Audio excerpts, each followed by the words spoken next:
My video is today is why I don't support the U.S. troops, and the reason is because they go over there to fight these posse wars for the U.S. government, and then they come back over here. Then they got PSTD. Then the government abandoned them. The government don't care about all you guys in the U.S. military. They using y'all to actually to do their dirty work for they can make their money over there in those Middle Eastern countries and all these other countries. But you notice this, right? Military is used for two things. One is military is the top security of a country, and they are used to defend a country against a foreign invasion or against a domestic uprising. But governments around the world had abused militaries by using them to invade neighbor countries to steal the resources and conquer the people and do all their dirty work with what these government want. And that's what we see right here in the U.S. right here. Is the U.S. military is being abused by the U.S. government to be sent overseas to do dirty work, in which the U.S. military should be at our southern border, securing our border against these Mexican drug cartel and against a lot of these criminals, illegal who's coming in our country. But they not either nowhere near there to actually to secure our country border. I mean, we got millions of illegal immigrants coming over here, and you mean tell me the government can't have all those U.S. soldiers at the border protecting our borders from all these illegals coming in here? You got people smuggling drugs in this country. If you can smuggle drugs in America, you can smuggle a nuke in. If you can smuggle dope in America, we got all these illegal smuggling drugs in America, these illegal cartels, Mexican, Central American cartels, and others fuckers.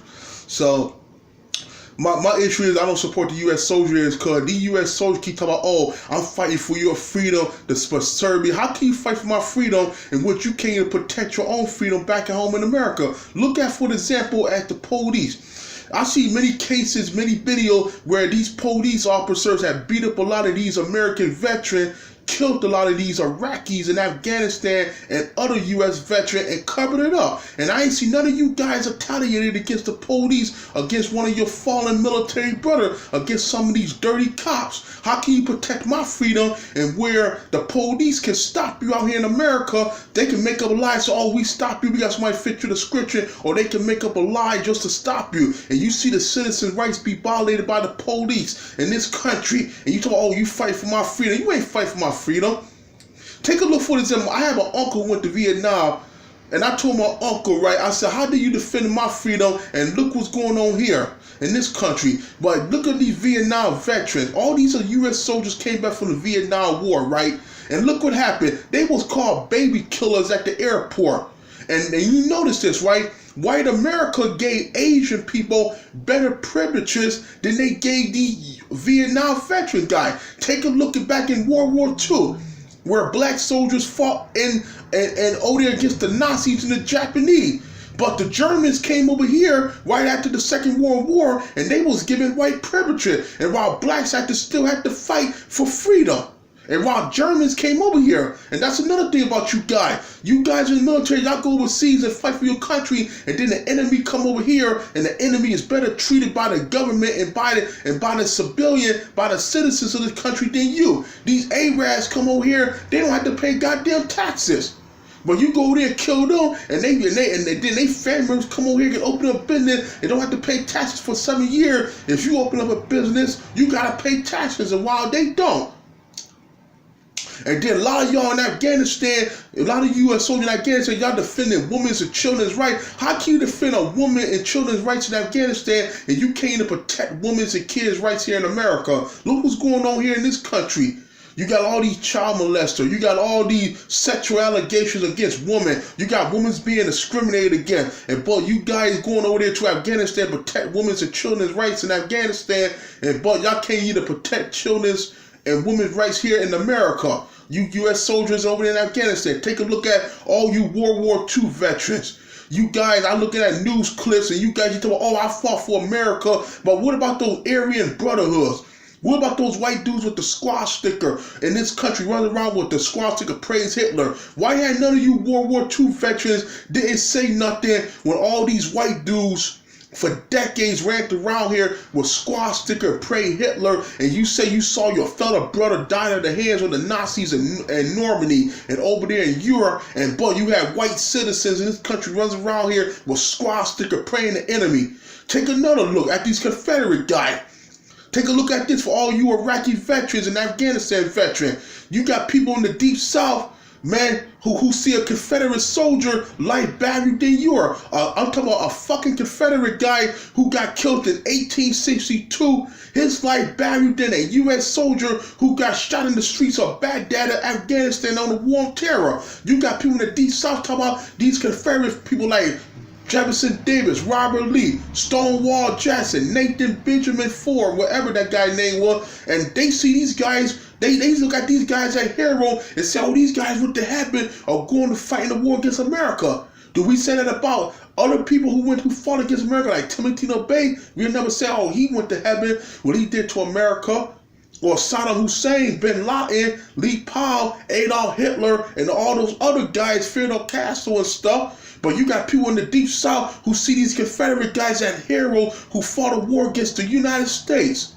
And I mean, take a look at it, at all these Confederate people down here in the South. You look what we saw in Charlottesville. We saw these guys going crazy over a statue, over Robert Lee's statue, a man who went to war against America, a traitor. And none of you military veterans didn't say nothing. Y'all ain't say nothing. Y'all ain't say nothing back in 2015 when we had the Confederate flag. And this was a flag with the war against America. And none of you guys didn't say nothing. They told, oh, this is their First Amendment right. So can an Arab say his First Amendment right if he tried by ISIS flag or Al Qaeda flag over his house or his truck? Can he say that's his same First Amendment right? The same thing to how these white guys say, oh, this is my First Amendment right to have a rebel flag? I mean, I don't support the U.S. soldier. I don't have nothing against y'all personally. I can't tell y'all what to do or what not to join. But y'all come back over here to this country, then y'all got PSTD. Then you guys is being abandoned by the society. And all these rich people talk, oh, thank you for your service. Thank you for fighting for my country. And you see none of these rich people don't either help y'all out financial and economic. You take a look at a lot of these storms happening in this country. Then you had U.S. citizen who was denied loan from FEMA. Primarily white people who was denying many loans from FEMA after these storms like Maria, Harvey, Irma, these storms. And you see how the government did low respond to these people. And how you told you fight for our freedom and the government don't even care about their own citizens. The government spend more money overseas than they can get to fix fucking infrastructures up here. And take a look for another example. Veteran hospital. You take a look at how all these veteran hospitals, for example, how they sit up here and they treat you veterans, guys. They treat y'all like shit. I'm looking at right here, the VA in this city. I live in Buffalo. They fucked over a lot of you veterans. They don't care about y'all. I mean, that's why, I mean, y'all keep talking about y'all fight for my freedom, man. You didn't fight for my freedom. A couple years ago, I was walking down the street, and I got stopped by the cop. They told, oh, we got somebody fit you in the scripture and all that stuff. Man, and y'all told, yo, y'all fight for my freedom. And these police sit up here, they violate people's civil rights. Then you got gang members talking about this is my turf. You got these black gang members, these Hispanic gang members, these white gang members, and this country about this is my turf. This is my turf here, or this is my turf here. Or you got all these gang members up here killing people, talking about this is their turf. And all that stuff. And y'all told y'all fight for freedom, and you got American citizens being terrorized by gang members and sometimes law enforcement and all these other corruption people and stuff. I'm so sick and tired of this stuff.